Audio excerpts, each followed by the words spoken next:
బుజ్జి, ఈ హెడ్లైన్స్ చూడు. మంత్రి శ్రీహర్రావు కొడుకు రామ్ కుమార్ దారుణ హత్య.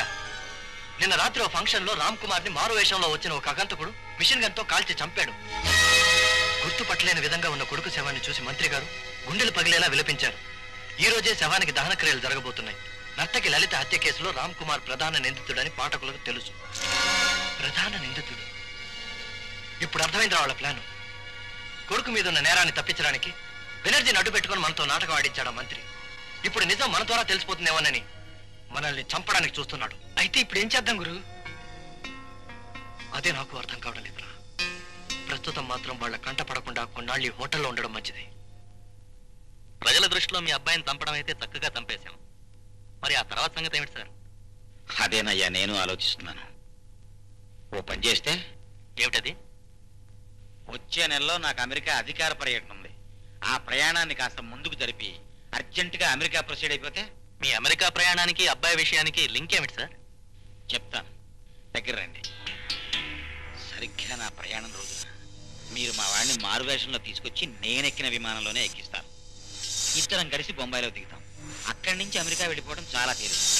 అమెరికాలో మా వాడిని 2 ఏళ్ళు ఉండేలా ఏర్పాట్లు చేసి నేను తిరిగి వచ్చేస్తాను. ఈ 2 ఏళ్లలో ప్రజలు, పత్రికలు, ప్రతిపక్షాలు అందరూ మా వాడి గురించి మర్చిపోతారు. ఆ తర్వాత మా వాడి తిరిగి వచ్చినా ఎవ్వరూ పట్టించుకోరు. అది నా ప్లాన్. ఈ ప్లాన్ ని నిర్విఘ్నంగా అమలు చేసే బాధ్యత మీది. ప్రొసీడ్ అవ్వండి. ఓకే, ఆ నకిలీ పాస్పోర్టులు మిగతా వ్యవహారాలు మేము చూసుకుంటాం. మీ ప్రయాణానికి ఏర్పాట్లు మీరు నిశ్చింతగా చేసుకోండి. మిస్టర్ విక్రమ్, డాన్సర్ లలితాదేవి మరణం హత్యని, అందుకు కారకుడు రామ్ కుమార్ అని మనం నమ్మాం. కానీ ఊహించిన విధంగా అతనే హత్య చేయబడ్డాడు. Anyway, Lalithadevi case file close చేసేయడం మంచిది. Sir, if you don't mind, నేను మీకు విషయం చెప్పాలనుకుంటున్నాను. రామ్ కుమార్ ని ఎవరు ఎందుకు చంపారనేదే ఆలోచించాల్సిన పాయింట్. ఆలోచించడానికి ఏముంది? అల్లరి చిల్లరిగా తిరిగేవాడికి ఎంతమంది అయినా శత్రువులు ఉండొచ్చు. వాళ్ళలో ఎవడో ఒకటి చంపుండొచ్చు. I don't think so sir. ఎందుకంటే మనం అతన్ని హంతకుడు నిరూపించే సమయంలో అతని శత్రువులు ఎవరైనా అతన్ని ఇప్పుడే ఎందుకు చంపాలి? న్యాయస్థానం ఎలాగో శిక్ష విధించేది కదా. నువ్వు అనేది ఏమిటి విక్రమ్? ఈ హత్య చాలా విచిత్రంగా జరిగింది సార్. ఒక విధంగా రామ్ కుమార్ ఉపకారం జరిగినట్టే, కానీ దీని వెనక ఏదో కుట్ర ఉందన్న అనుమానం sir. Please allow me to proceed with the case. All right mister Vikram, నువ్వు ఇంతగా చెప్తున్నావంటే తగినంత కారణం ఉందనిపిస్తోంది. ఓకే, ఈ కేసు నువ్వు అనుకున్నట్టుగానే ఇన్వెస్టిగేట్ చేయి. Thank you sir. I will do my best.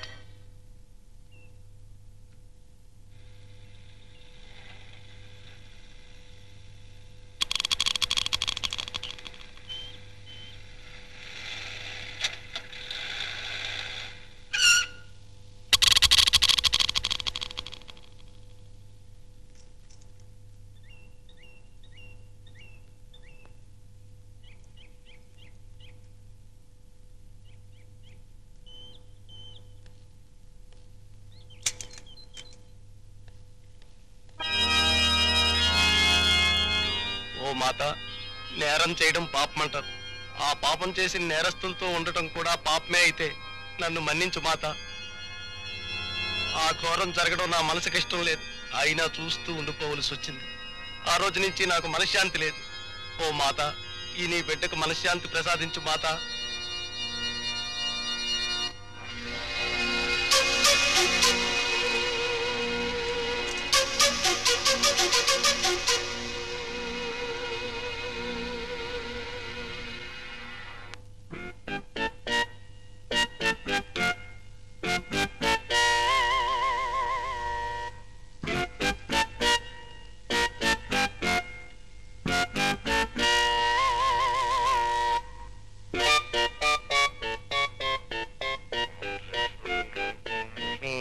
పరిశుద్ధ ప్రభువ పరిశుద్ధ పరిశుద్ధ పరిశుద్ధ ప్రభువ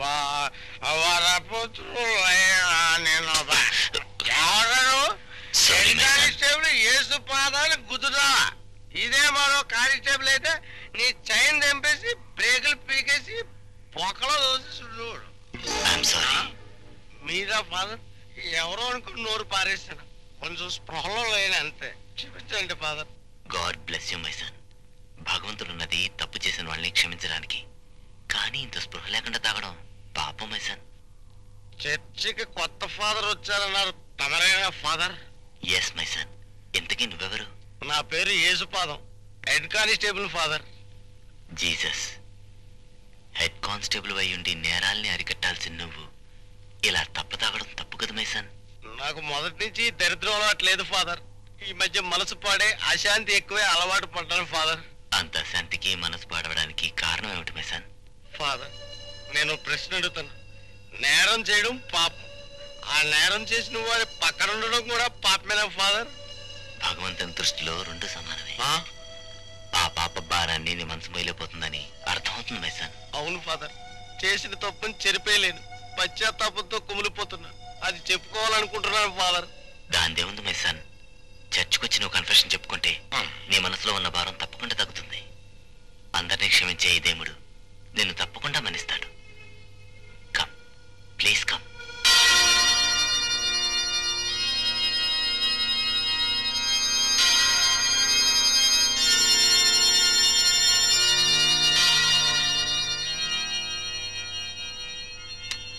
జీసస్ సేవ్స్.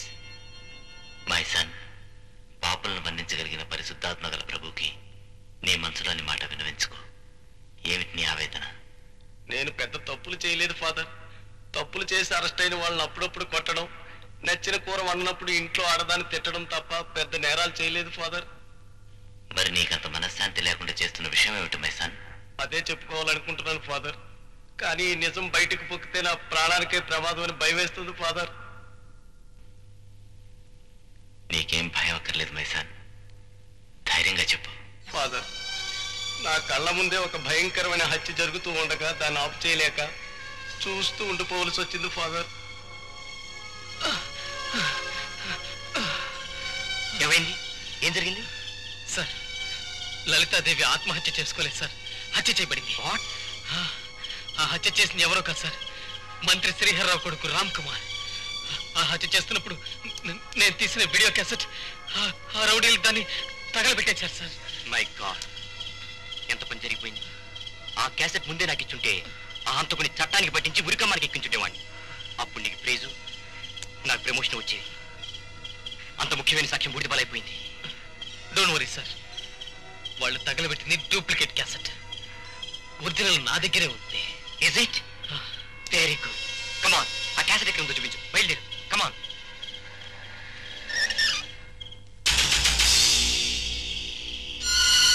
ఏం కిషోర్, వాడి దగ్గర ఉన్న క్యాసెట్ సంగతి ఏంటి?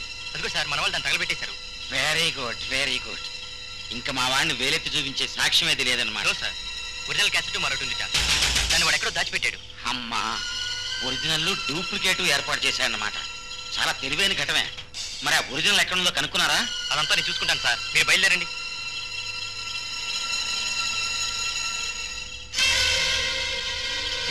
బయలుదేరు.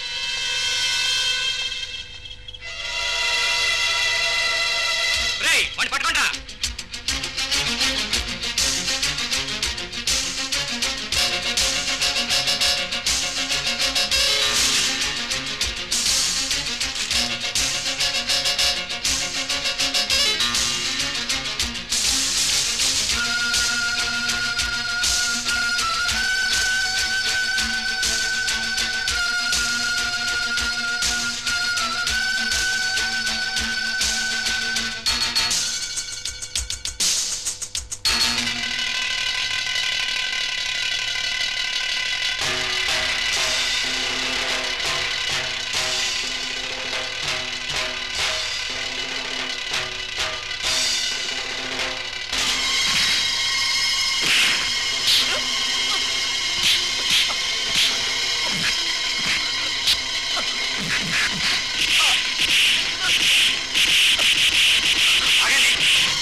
వీడు రౌడీ దెబ్బలకు లొంగే రకం కాదురా, పోలీస్ దెబ్బ పడాలి.